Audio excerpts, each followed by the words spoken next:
الجدار الجليدي والقارة القطبية الجنوبية في العموم واحدة من ضمن ألغاز الكون، واللي كتير ظهرت حكايات وأساطير بتتكلم عنها، منها حكايات جغرافية وعسكرية لحد قصص ما وراء الطبيعة والوحوش والأشباح، واللي حكايتها ارتبطت بقصة الجدار الجليدي. فهل فعلا الجدار الجليدي ده وراه لغز غريب لعالم ما وراء الطبيعة؟ وإيه سر التأمين العسكري اللي مش مفهوم من بريطانيا في المكان ده؟ وليه ممنوع إن أي حد يزور المكان ده أو يستكشفه مهما كان هو مين وجنسيته إيه؟ أهلا بيكم في حلقة جديدة من مسلماينز، واللي هنتكلم فيها عن الجدار الجليدي. لكن قبل ما نبدأ الحلقة ما تنساش تعمل لايك للفيديو وسبسكرايب للقناة عشان توصلك كل فيديوهاتنا. أنتاركتيكا أو القارة القطبية الجنوبية بتبلغ مساحتها حوالي 14 مليون كيلومتر مربع تقريبا، لكن وبرغم المساحة الكبيرة دي للقارة فهي ما فيهاش بشر، لأنه ببساطة مين هيعيش في مكان درجة حرارته بتوصل ل 40 درجة مئوية تحت الصفر؟ ده غير طبقات الجليد اللي بتغطي القارة كلها تقريبا، واللي سمكها لوحده بيوصل لأكتر من 2 كيلومتر. تخيل معايا مكان متغطي بطبقة جليد سمكها 2 كيلومتر، فأكيد هيكون مكان غير مأهول بالسكان.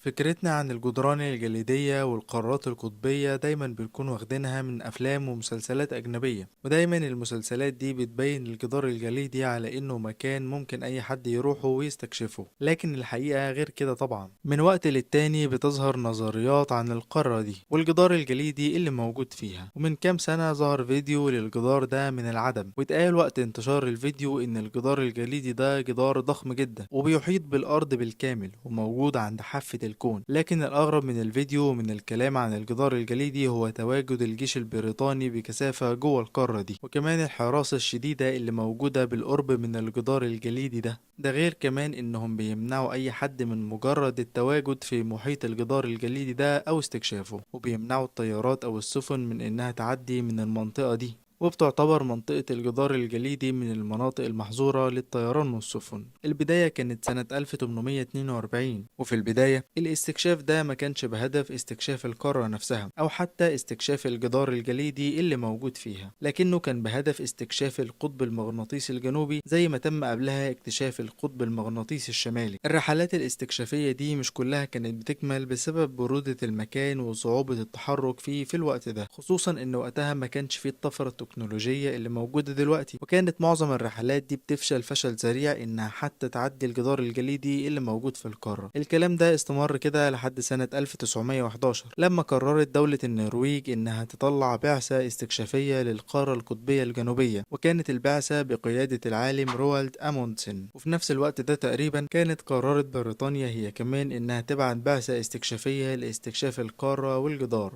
وبعثة بريطانيا كانت بقيادة العالم روبرت فالكون.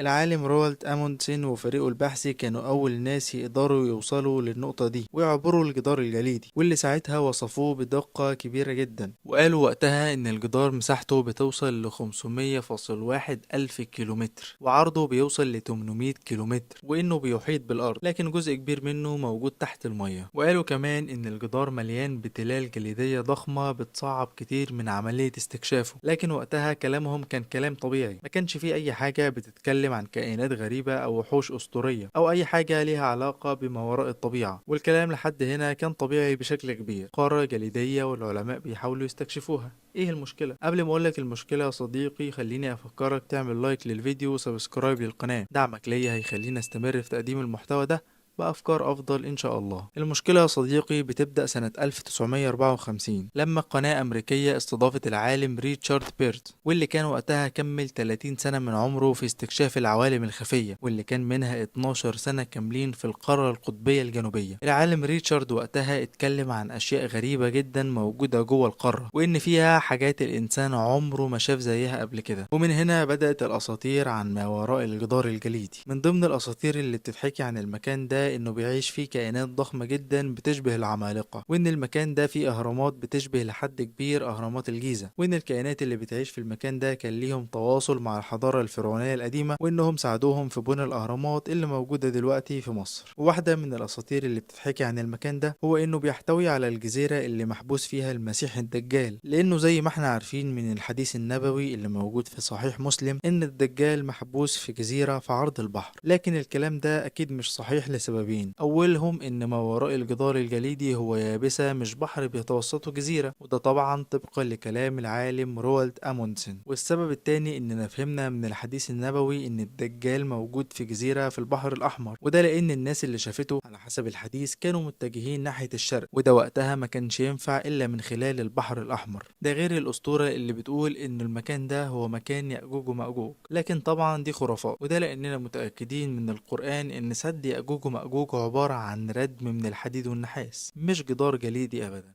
بعد ما خلصت الحرب العالمية التانية بسنة واحدة تقريبا، أمريكا قررت إنها تستولى على القارة القطبية الجنوبية، وبررت ده بإنها محتاجة المكان الفاضي ده عشان تعمل تجارب بحثية وعسكرية، وإنها مش بتستهدف البحث عن ثروات القارة لنفسها. لكن مجموعة من الدول الأوروبية رفضت المقترح ده تماما، وشافت إن القارة دي حق أصيل ليهم. وبعد مباحثات استمرت كتير، حصلت اتفاقية وقعت عليها عشرات الدول، والاتفاقية دي بتنص إن القارة دي حق الجميع الدول إنها تقوم بالأبحاث العلمية جواها، لكن بشرطين. الشرط الأول هو عدم إجراء أي تجارب نووية، والتاني هو إن الدول اللي هتعمل أي بحث علمي تشارك نتائج البحث ده مع باقي الدول اللي موقعة على الاتفاقية. وفي سنة 2019 وصل عدد الدول اللي موقعة على الاتفاقية دي ل50 دولة. ما وراء الجدار الجليدي هيفضل مكان من الأماكن الغامضة في الكون، حكايته زي حكاية مثلث برمودا بالظبط. محدش عارف حقيقته فين ولا ايه اللي بيحصل فيه، واللي بيحصل ده بيحصل ليه بالظبط. لكن المؤكد إن في يوم من الأيام هيتكشف سر الأماكن دي، وهنعرف كل حاجة عنها. دي كانت كل معلوماتنا في حلقة النهاردة من مسلماينز. ما تنسوش تقولوا لنا اقتراحاتكم في الكومنتات عن المواضيع اللي حابين نتكلم عنها في الفيديوهات الجاية، وما تنسوش تعملوا لايك وشير للفيديو وسبسكرايب للقناة عشان توصلكم